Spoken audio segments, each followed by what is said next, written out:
aligned with the sternum here, right? So for this we use paddings, and you could use your hand to kind of, it's called flex tension. You move the head up and forward, and you put some padding underneath. It could be a blanket or a sheet, so the ear hole is aligned with the sternum.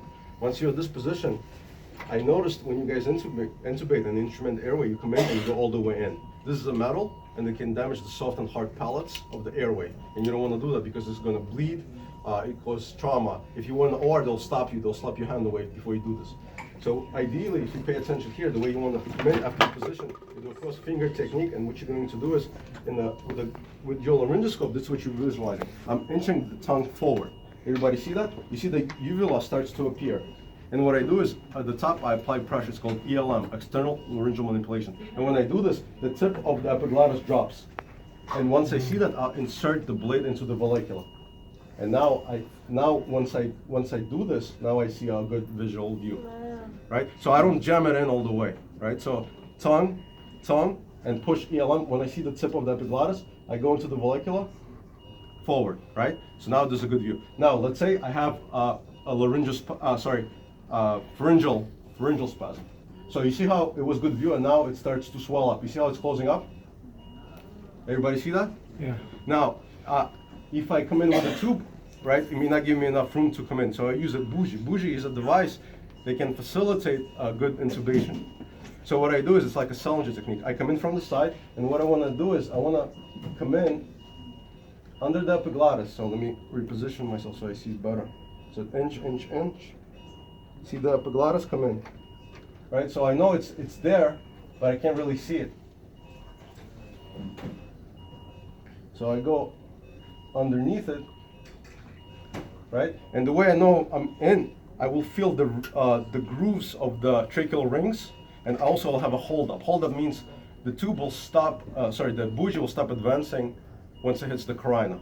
So again, I will instrument to facilitate the passage of the endotracheal tube. So my partner will lace it over it like a Salinger technique, right? So I come in, now I hit some resistance. What I do, I pull back and I twist it slightly, and now I'll go forward, right?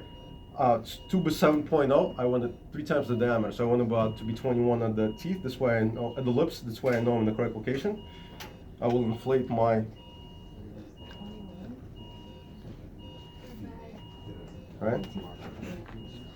And then if I was correct, I should see chest rise. So this bag is broken. We need the other bead again. It's in the bag. Oh. Now, hang on. Oh, you guys want in his book bag? I do. But I want to Oh, here we go. Yeah, that's curious. Why? I have pretty much a BLS bag. So you see chest rise? Yeah. So if you had a poor visualization, you could use the gum bougie, right, to do it. Same thing if you had tongue swelling, tongue edema. So now there was a new study saying that they did for emergency room physicians. They were using regular technique, and then after they failed, they would use the bougie. And what they found out is those who used the bougie, they had better chances of success, and patient had less problems with the second pass. So now they're recommending is to utilize bougie then all the time for your first pass. Right? I know if you work senior care, you have these in your ambulances. Another name for this, endotracheal tube introducer.